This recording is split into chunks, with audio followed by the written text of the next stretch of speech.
Following the installation of the chapter, the Brothers of Kappa Omega did not have time to rest on their laurels. Once the struggle to be founded and installed was accomplished, and the excitement and jubilation of the celebration subsided, the brothers were left to decide what the structure and goals of their new chapter would be. As the early chapter presidents realized, it was difficult to maintain a high level of enthusiasm among the membership while dealing with the practical concerns of a new organization.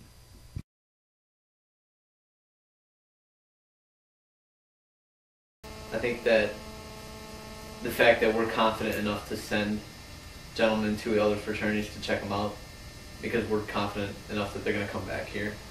We believe in our product. And all in all, probably all fraternities offer the same great experiences, but the quality of the men of this chapter is what separates us from the other fraternities. The character of any organization is determined by the quality of its membership. To be an organization that is a cut above the rest required an aggressive recruitment of men who share the same high standards and principles. By far, the reason why Pi tops any other fraternity on that campus is just the overall diversity. Our bonds of brotherhood. With 50, 60, 70 guys in chapter, there's no way that you're going to get along with every single member. But I can guarantee you that any person in this room, I could call and ask for their help, and at the drop of a hat, they would be there for me because we share that bond. And that's something that I don't think any other student organization or Greek organization on campus can match. Just the fact that there's such a strong bond of brotherhood between all the brothers in the fraternity, that really did attract me a lot. And the fact that they're so active on campus, like I met quite a few brothers and I realized, all these guys are involved in this and that, and they're just all over the place. And that's definitely something that I would be proud to put on my resume and just tell the world, I'm a Pike.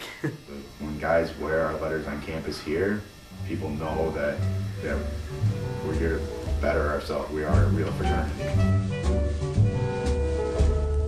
How to like to be a Pike, to bear the shield and diamond every day, where our colors the garnet and the gold, which all with honor holds the chivalrous days of life below. My fellows, come and join the best fraternity. Pledge yourself to strictest loyalty. Phi Phi K will mean a lot to you when you're a Pi K.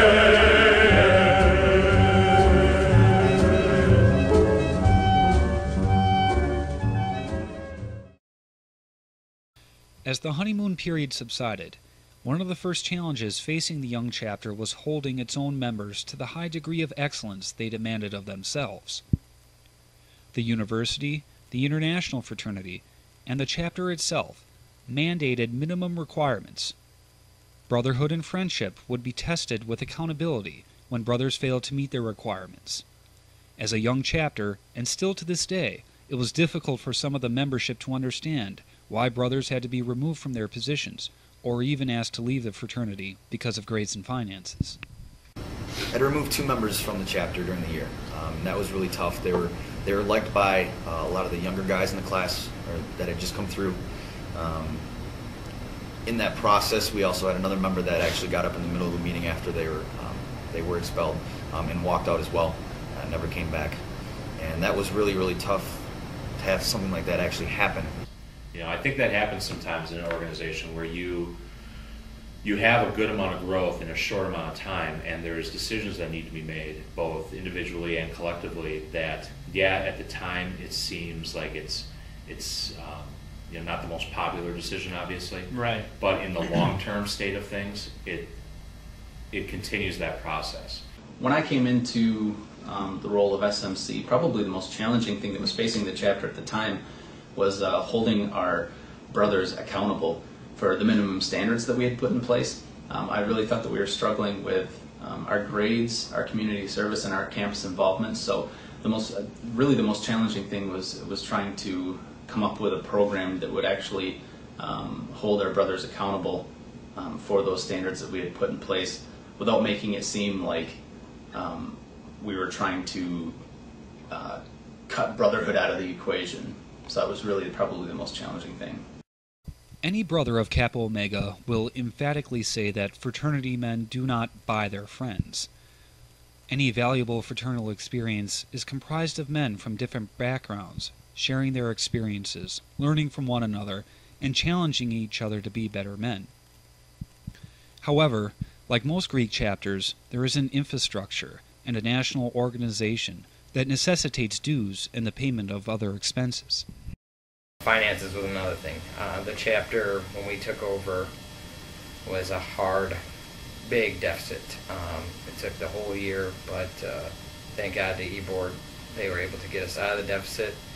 We knew coming up that we also had 5-year formal. That was going to be a huge challenge, and then when we found out that we had a ginormous bill due in 3 months and how the chapter pulled together to get that, that was probably one of the things that I foresaw, but I didn't see how bad it was when I first took over. Being new to the Greek community at Whitewater, Kappa Omega was at a distinct disadvantage because it lacked one of the fundamentals of the collegiate fraternal experience, a house of its own.